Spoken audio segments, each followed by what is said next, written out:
You are listening to Wicked Psychotherapists, a podcast where two psychotherapists show you that taking care of and learning about mental health doesn't have to be wicked hot.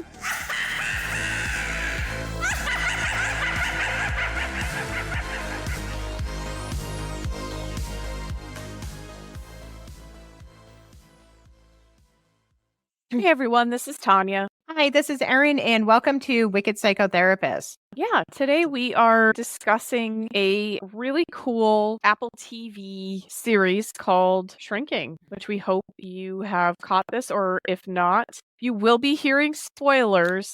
I still think it's worth it to go and watch it, even if you do hear some of these, because that ruins the watching of it. Well, I guess if we give some big cliffhangers or something, otherwise it's... Yeah, and I don't think we are going to. We're just going to be talking about the characters and what makes it work and the mental health themes and stuff like that. But overall, I thought this was a great show. It was just really funny and, of course, directly related to mental health. Yeah. So, because it's a cast of psychotherapists. Yeah. And they're also the actors. It's a pretty stellar cast. Jason Segel, Harrison Ford. He's still looking nice at 82. Jessica Williams and Krista Miller plays Liz. Yeah. Who you might remember her from Drew Carey or Scrubs. Yeah, she's amazing. Then what was that? Wendy Malick. What was she in?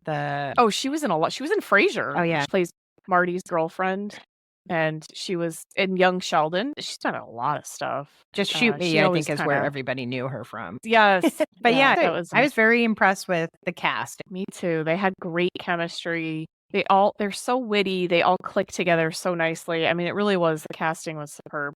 I know we're not like movie critics, but this is like Cisco. Whatever. We're still gonna say it. Cisco and Ebert here. Dos Santos and Gray. Yes. But yeah, so just to kind of give an overview of what this is about, looking at the lives of some psychotherapists, some of the patients that interact within their lives and how they handle them, maybe some boundary issues, but also in showing the humanity behind therapists and seeing that real life may be happening and sometimes it comes out messily. Yeah. And yeah. It's interesting too, because you always hear, I'm sure people listening are like, oh, CBT or cognitive behavioral therapy. What is that? So it's kind of interesting that that's what the focus is too, because Paul's written a book and he's the expert in it. And it seems like that's what most of them, their focus seems to be for their therapy. Yeah, which I find, that's a pretty common one. That's like a gold standard, I think, for a lot of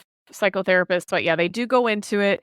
They do show some of their sessions and we get to meet some of the patients they have, clients, whatever you want to term that as. And there is some interactions and between, Jimmy, the main character played by Jason Segel, is dealing with the death of his wife. It was like a sudden death. She was killed in a car accident. He is not dealing with it. He is in his personal life. There's an opening scene where he's just with some young ladies and engaging in some promiscuous stuff, maybe some substances, and his daughter, who's like 16 at the time, around that age, is kind of dealing with this on her own because he can't manage these feelings and she's left alone to manage the death of her mother. We soon learn that a neighbor who's very maternal-like, very, very hilarious, Krista Miller, Liz, takes over as a maternal figure towards Alice. Then we slowly start to see that Jimmy is in his sessions, maybe working out some of his grief.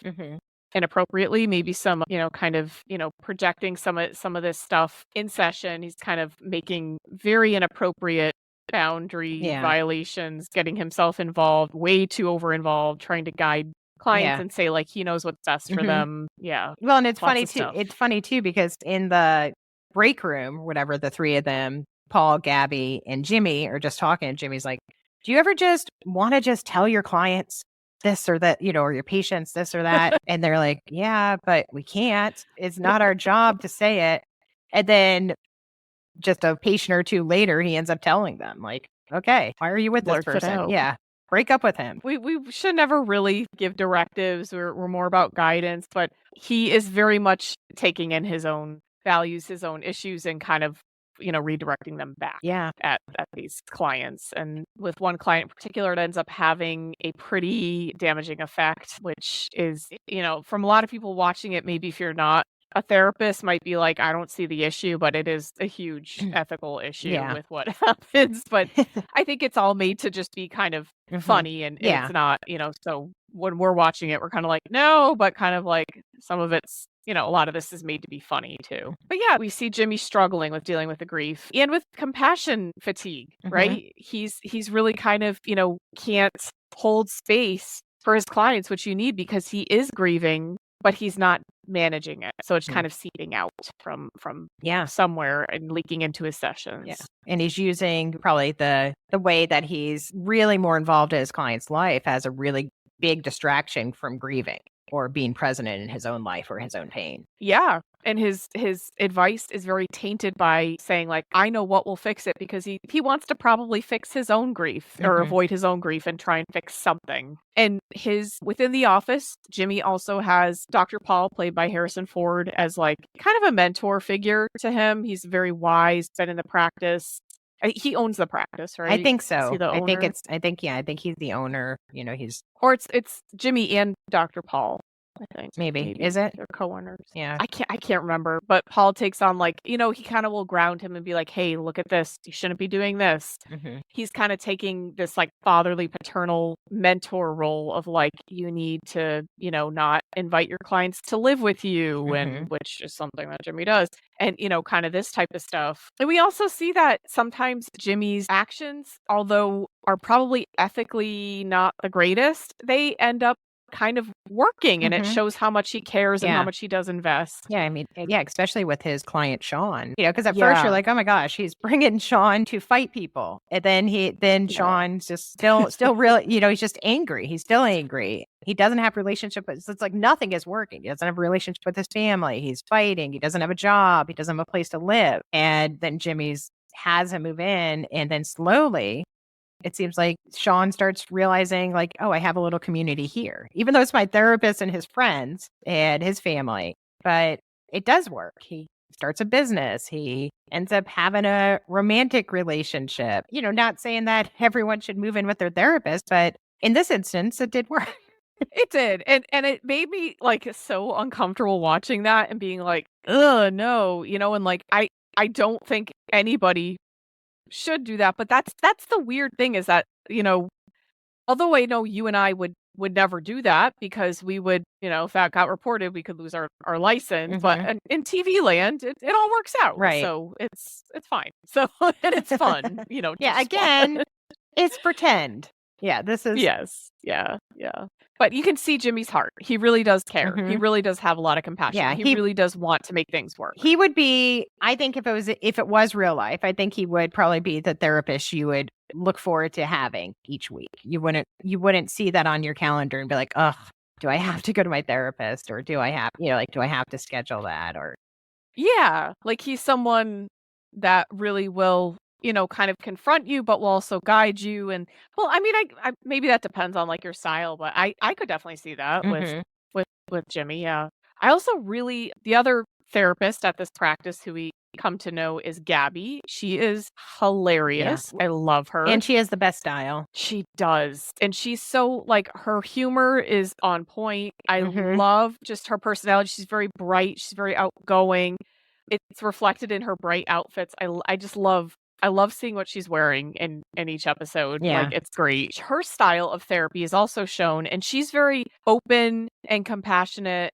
Yeah, I think gently confronting as needed, maybe a little bit more stern. Yeah. As, kind of what calls for at times as well. She's just very open and transparent, but fun, and, I think she's someone people would definitely look forward to. And she's probably more a little humanistic or something, different approach. She's probably not just doing cognitive behavioral. Yeah, definitely. Definitely. Like, I don't necessarily, I think to stick to just cognitive behavioral therapy would probably be kind of tough. I think you probably have to combine some other elements, like here and there in therapy, but that's just my opinion, unless it's like a short-term therapy kind of thing. Which I was wondering too, because Paul says he's like Mr. Cognitive Behavioral, but then he had that one client that he saw for 20 years. So I was like, how is that cognitive behavioral? That doesn't, it doesn't add, it doesn't make sense. You wouldn't see someone for 20 years. That's where I think there's kind of a little bit of the TV magic kind of mixed in there, like, and he probably does. I mean, you could see clients for 20 years, but hopefully not for, like hopefully there's other stuff going on besides just like, let's help you from this, stop this behavior or find it, replacement behavior. Yeah. And I mean, he could have just approached a lot of things with that, but I would think after 20 years that would kind of get redundant, Yeah. and like, because, but I don't know, maybe he has like expansion on, like, it seems like he really researches that area. He's really well versed in it. But, again, it's the TV land of it all, so, but that is an interesting point though to think about. Yeah. And so, there's kind of all these characters that come to play that they just have phenomenal interactions, dynamics, chemistry. There's so much humor to it. I know you said you enjoyed it. I really enjoyed it, and I think there are for sure some things that, like we talked about are kind of in mental health that we're like, okay, this is not something you would really do, but, and just knowing it's a show or whatever, like kind of like, I'm sure if doctors watched like, Grey's Anatomy, you'd be like, yeah, no, like it's not going to be fully accurate. Yeah. Honestly, I don't really want to watch a fully accurate show because I want to kind of get away from therapy on my off time. I want to laugh and just kind of, have a good time about it. But there definitely is a lot of dynamics between the Jimmy and Alice, the father-daughter relationship and how that heals. And Jimmy's going through his own grief and it kind of hits him in different stages. Alice kind of feels she is left alone and Liz, the neighbor, takes over to help her. And then Jimmy starts to realize, oh, I can do this. Alice kind of resists because she's like, you weren't there for me. There's anger there, understandably. And then they kind of work it out. It's just not linear. A lot of these things are not linear. And I think that is something that's very accurate, and how relationships and grief can come in spurts and phases and through different interactions, different things that happen, different phases in your life. And I thought that was a really cool way to depict that on so many levels for all the characters. They really were going through a lot of their own stuff. Right. And, you see, like you said, Sean had an amazing transformation, even though Jimmy was maybe jimmying and, kind of just doing his own stuff. You'd get that if you watch that, people. It's a term Jimmy wants everyone to use. He's trying to make it kind of like, what is it from Mean Girls? Like fetch. Yeah. Trying to make fetch happen. Yeah. He's jimmying. Oh, and there's Brian, the character Brian, who was a friend of Tia's, the mom that passed away, Alice's mom and Jimmy's wife. And he's kind of part of the friend group. He brings so much comedy as well to the piece. And he's just he's got his own kind of struggles with adopting a child and being a father and with his partner, Charlie. I think it's funny too, like that as much as he seems to annoy everybody, everyone had him as their lawyer. Like everyone. Yeah. I love that. Yeah. Yeah. It's true. Yeah. Yeah. They still were like, hey, we can still use him as our lawyer, use him for his services. And what did Paul would call him Kevin as his personal assistant. I forgot about that. Yeah. He was like kind of terrified of him. He's like, oh no, I'm Kevin, like to his daughter and stuff. No, that's me. It's just, it really is hilarious. There's so many inside jokes and things that they play off of each other. There's Gabby starts to date Derek number 2. There's 2 Dereks. The first Derek is Liz's husband, who is Jefferson Darcy from Married with Children. We'll throw that there. And the second Derek is, I don't know his name, but he's just a handsome man. And Damon Wayans Jr. Oh, okay. Oh, it's Junior. It's just Damon Wayans Jr. Okay. Yeah. And we were talking about, he is an exact clone of him. Like Erin and I were kind of like, is that him? Like we both kind of thought it was him, I think. Yeah. But we're like, he looks younger. And I forgot that I forgot that Damon Wayans Jr. was in New Girl.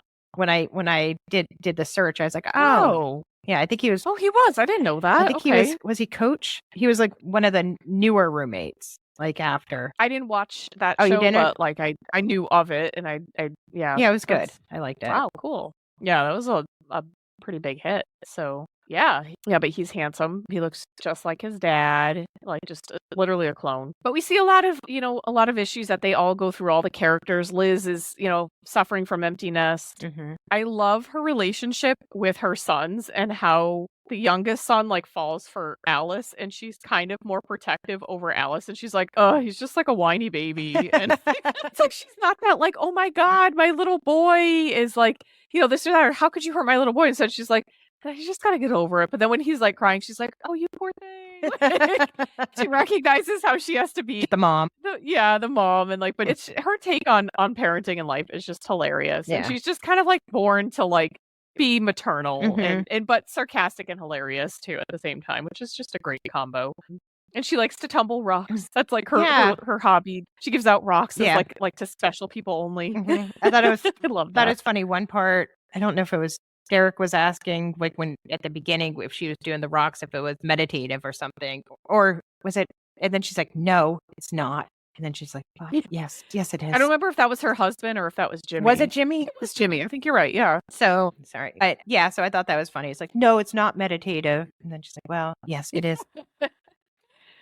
Yeah, she's funny. And I love with Gabby how she calls Jimmy on his, on his stuff, on his when he needs to be called on stuff, his BS, right? And the thing about it is they all know each other and they can kind of like call out these things, but they may do it with humor, but they also do it with love. Yeah. And I really love that interaction between Yeah. all of them. Well, just even like when they have to do it to Gabby, when Gabby is, going to have her mom move in because she can't say no to people. And then so Paul and Jimmy pretty much confront her and say, you're always putting everyone else first. You don't, that's your issue. You always feel like you have to rescue people and help them. Yeah. And it's okay to say no. Which is so interesting because you see a lot with the issues that each of the psychotherapists, which is Jimmy, Paul, and Gabby, that a lot of their work in being therapists is probably rooted in a lot of these things that they've had to deal with personally. Yeah. And I think that's something we and so many other therapists can relate to. Yeah. I'm sure other people can relate to in their jobs as well with similarities and things. But this is something I think that maybe people may not understand, that we understand these probably because we've gone through a lot of these things. Yeah. And a lot of are going through them, right? And a lot of times people become therapists because there might be something in their background or something that's happened to them that they feel, well, I got help from my therapist. So I'd like to figure out, how to become one, or I have a dysfunctional family. Let me try to break that cycle, help other people break the cycle. There's a lot of reasons, but it always usually comes from personal reasons within the therapist of, I was affected by something. So, like Gabby, there must be some reason that she's never, been able to say no to people, or she feels like she always has to be the helper. Mm-hmm. Yeah. I mean, you can kind of see it in the dynamic with her mom, that her mom is kind of like, oh, you're going to, move me in. And she's all excited. And she kind of is, maybe not considering that Gabby, is a young lady. I mean, like in her 30s, and she's kind of at the prime of her life. And, this may be something that she may not want to do. Yeah. And also, the sister was a drug addict for a while. And so I think Gabby was also like, this is your penance to take care of mom until she, joins the army and then, figures out how to take care of her, the next stages of her life. Gabby's able to tell her friends and everyone, like, I don't want my mom living with me. I don't want, I just got this new apartment. I'm really excited to start my life. And so then finally she does tell her, and it's like the mom is devastated. And then she has a caretaker who is very judgmental about the whole situation, which isn't helping Gabby at all either. Yeah, I didn't like that about the caregiver, because you don't know people's circumstances. And it's like, this is the first time that Gabby is able to put herself and her needs first, because she's kind of, it seems like she's always kind of had to help other people. Yeah. And that's maybe even how she built her identity and possibly her career, becoming a therapist. Yeah. And who knows if it was her responsibility to take care of her sister too, when her sister was on drugs or whatever was happening. I'm sure it was. Yeah. It actually, I think you're right. I think it probably was. And then also making sure her mom was okay too at the same time, because her sister couldn't do that. Right. And with Paul, we see that he is someone who has kind of been avoidant and kind of shuts people out. He's a little bit kind of guarded, I would say. And not to say that that's a bad thing, but I think he kind of learns that, like, I can let love in, the Dr. Julie. Yeah. That Gabby has a huge crush on. And I love that. Yeah. And she's always like, look at her calves. Look at her. She's She's like, of course, look at her legs. Legs. She does have very nice legs. Yeah, she's stunning lady. Yeah, but I think that's kind of something that maybe Paul's always kind of struggled with, right? Is maybe being connected to people, because even in his approach to therapy, Jimmy, he's told Jimmy, like, you're violating these boundaries. And he starts to work with Sean. And then he realizes, like, wait, Sean actually needs a more kind of like, compassionate, kind of closer connection. Yeah, he needs more hand holding. That Jimmy has. Yeah, he needs, and so I like how he's like, we're going to do our therapy as a co-lead it. So it's like almost like two therapists for one. I think that really helped Paul too. It's an interesting concept. I know that can get actually really, like, technically, I've always been told, I don't know about you, I think we've been told the same thing, because I think I'm thinking of this from Troy and from other places. Troy is where we went to school. But it is that having two concurrent therapists is not a good thing. But I think this may be an exception. You know what I mean? I think this is like kind of an exception. Well, they were doing the it in the like, same time, like almost like a group therapy. And then they, so it's like a little different. Yeah. I don't know how that's looked at, because I don't know that that's ever even been something. Yeah. I don't know. I've never really faced that situation. Have you? No. No, I haven't. Yeah, I haven't either. But I mean, I have had. Sorry. No, I was going to say, I'd feel really special, though, if all of a sudden I had, I don't know, special or concerned. I don't know. I know. Yeah. Like, if you were the client, like, why do I need two of them? Yeah. Like, what's going on? But in this instance, it really worked out. I would say it gets confusing in real life. To do that, because of insurance justification. Only one person could bill, right? They could not bill unless it was like some higher up code that we don't know about, like with psychiatrists and psychologists and stuff, because we are at master's level. We're master's level therapists. So maybe we just don't know that. I don't know. That's just we're not PhDs. From my perspective. Yeah.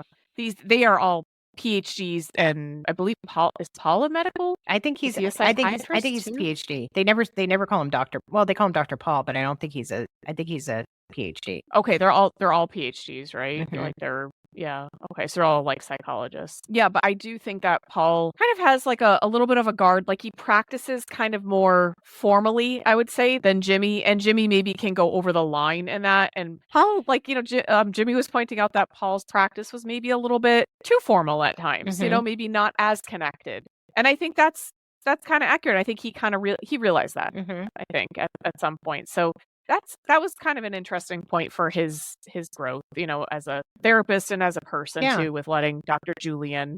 Well, and even also sexy legs, starting to let other people in too, because he always kind of held Gabby at a distance, and so then just even letting Gabby in, like, and letting everybody else in, even Alice, like, start doing the sessions, like the pro bono ish sessions with Alice, hating candy. And I like how he's even like, pay up. You still have to. He won't accept her missing payment. The fun sticks or whatever they're called. Cute. The dipsticks. The pixie sticks, or I don't know. They're called dipsticks too. Yeah. And some, which is funny to me. But I do think it is really cool to see how Dr. Paul and Liz, they come together and they try to help Alice. It's kind of like a community effort of, like, it takes a village to help out, knowing that Jimmy was not in a good place for a while, and Alice still needed help, and she got that care. She sought it out. She was very mature for, like, she didn't really have too much of a, like, rebellion in that. She was just kind of, I don't know. She kind of was just like, yeah, maybe I need this help. She got angry sometimes, but I thought she was a pretty mature character. And there's probably a reason too. They had it outside at a bench instead of in his office. Maybe it just to meet her, so it's not so stifling, or you don't have to run into your dad. Yeah, meet her at her level, like, kind of have that space for her. Like, it's her space. Something that she would feel comfortable in, maybe. But yeah, it really is.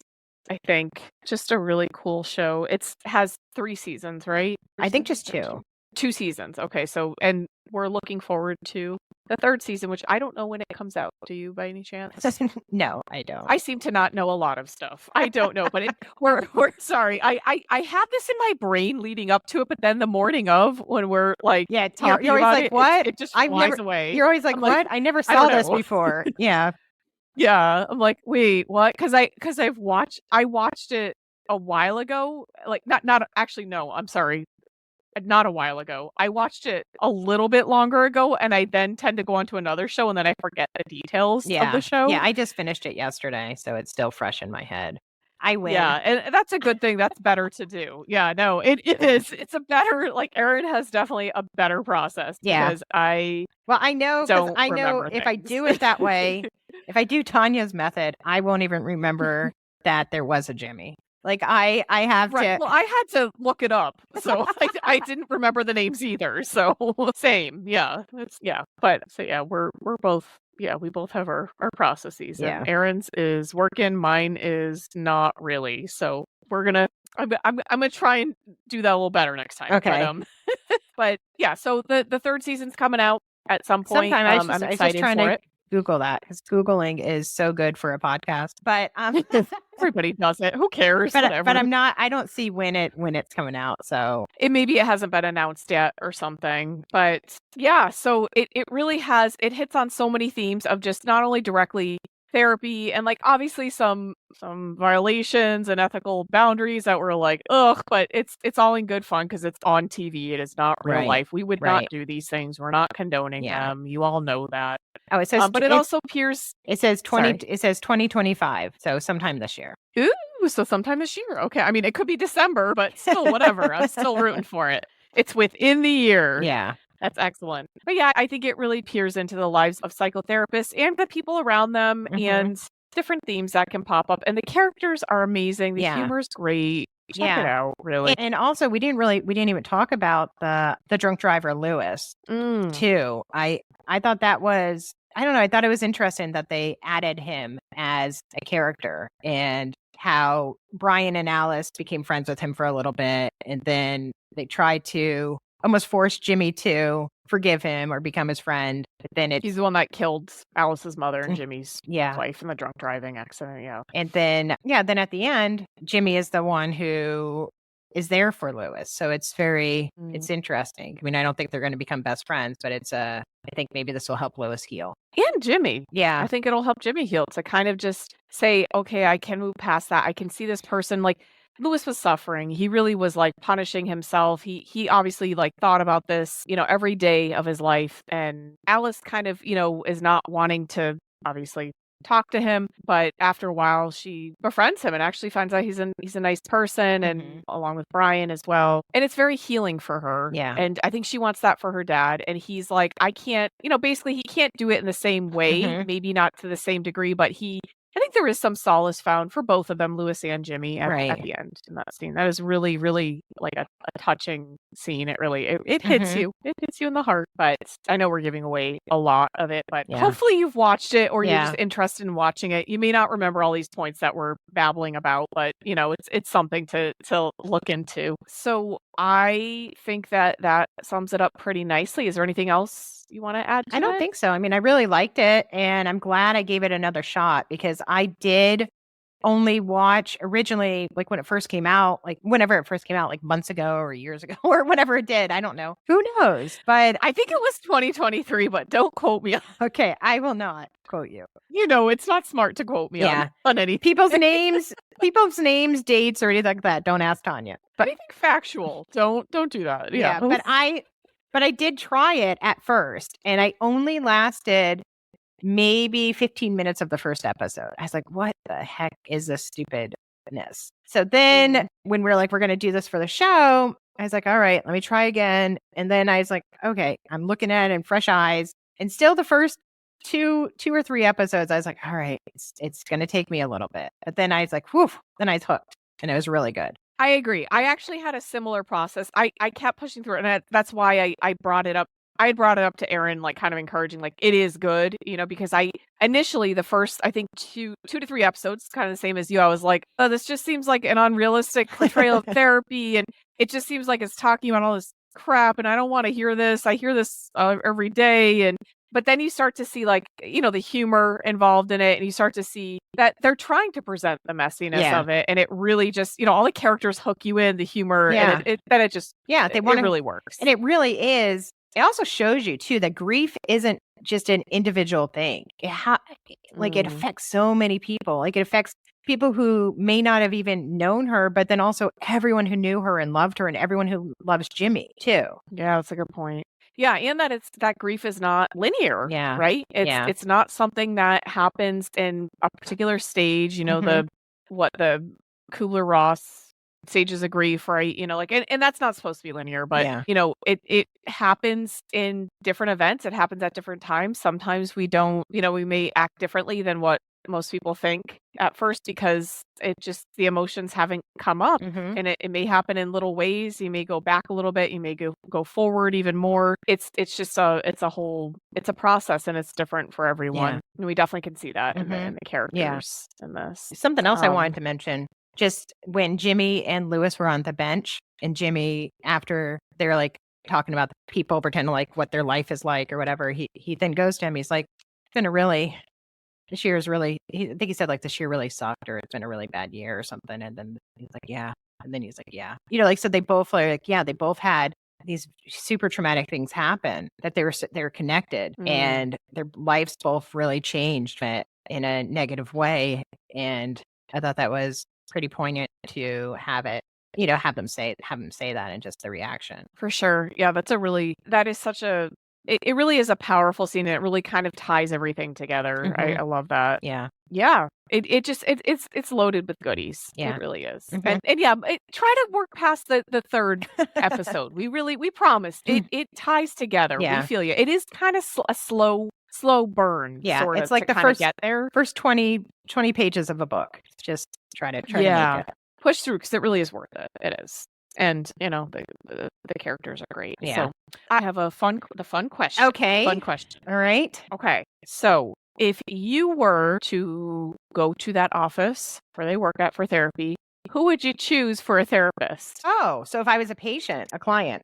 Yes. And I was going to ask, as a therapist, who do you identify with? But I was like, let's try this. Let's see what. So if I saw their profiles on Psychology Today, and these are the only 3 therapists I was able to see, I would probably pick Jimmy. Jimmy. Okay. Even though I've never had I think I've only had like one male therapist, but I think Jimmy's goofy attitude, I'm sure he would have something silly written or something that provocative on his profile that you're like, oh, okay, he's kind of thinks outside the box or something. And he definitely does. And like, Paul's knowledge would really interest me, like when I read his profile or whatever, and Gabby would probably have some really fun quote or something on it, and she'd probably look really pretty, and she'd probably have a nice little video introducing herself. But she sure would. I would probably be drawn to her, but I think I would pick Jimmy just because I feel like he would probably make me laugh. Yeah, for sure. Oh yeah, and then also he's out of that phase, but he would really guide you towards, solving things or working through those issues. He would certainly do that. I think all 3 of them would do that, wonderfully. Who would be your choice? I think I would choose Gabby. I think I would be because she is someone, I just feel the humanity from her, and not that I don't from Paul and Jimmy, but there's just something, and it may just be because I tend to connect more with female providers too, but I just think she has that kind of, like, she would call me on my crap, but she would do it in a very gentle and loving and probably hilarious way. And I just think that that's great. I would just love that. I would love her. I love her office. I love how she's just kind of accommodating to the person that's there. Like, she kind of like meets them, where they're at. And I just think, I feel like I could develop a good rapport with her, and I think that would be really fun. And I would just love to see her outfits. Yeah, I just would. I know. I want to start dressing just on that side. on that aspect. I wish I had. Maybe I'll just start dressing like her. I mean, I just I don't think I make enough. I don't know. Go to TJ Maxx or something. I don't know. Just. That's true. They do. Oh my God. I just went yesterday. Yeah. And they do have some really cool really stuff. Cool, cute dresses from TJ Maxx the other day. I was like, oh, this is fun. Ooh, but yeah, just do nice. that. You don't have to go to some high-end place. You're right. And I think her character is probably like a thrifter and like would find cool, like really nice finds too. Yeah. So yeah, that's she just has good shoes that she wears with it. Like, her shoes are pretty stylish. They're fun sneakers. Yeah, she looks amazing. Yeah. Well, that's that's our fun question that we're ending with. Let us that's know how who would you choose as a therapist. That's how we end up going, like we're kind of all over the place, right? Yeah, and then we're like, well, okay, now to end it. Yeah, so our transitions are not the best. So we try. Well, my transitions, I should say. Erin, I think you do a good job with it, but mine are a little shaky. So we try to just move through that, right? It's all process therapy. I don't know. I'm trying to just tie it back there. If you can check out Shrinking. We don't have any tie to this. We just think this is amazing and it has some mental health themes. It's on Apple TV. And it has 2 seasons. We don't know when the third one is coming out, sometime in 2025. But, could already be out. No, just kidding. It's not. No, I checked. That I know. That I can fact check because I definitely checked for that just yesterday. But yeah, so we hope you enjoyed this all over chitty chat about Shrinking, and that maybe you learned something, or you're gonna go check it out, or have already checked out Shrinking. But let us know what you think, what therapist you would choose if you want, or just what your thoughts are, anything that we missed. Don't forget to follow us on our socials. You know them at Wicked Psychotherapists on Facebook and The Wicked Psychotherapists. And we are now on YouTube. Look up Wicked Psychotherapists. Yes. So I posted one video, and also our podcast is now linked to YouTube. So this is a new thing as of a couple days ago. So that is important to remember. Erin has been working very hard on that. She has been doing a great job with that. So yes, good point. Yeah, so check that out. You can see us if you want to see my goofy face, and if you want to see me sleep. I always seem to have my eyes closed in all the videos, so I don't know. I don't know what's wrong with me. We have some quirks. Yeah. Okay, we got some quirks, but we're doing it. We're doing it. We're getting through it. Okay. But yeah, so thanks for listening, and don't forget, stay wicked and keep your mind well. All right, have a great week. Bye-bye. Bye.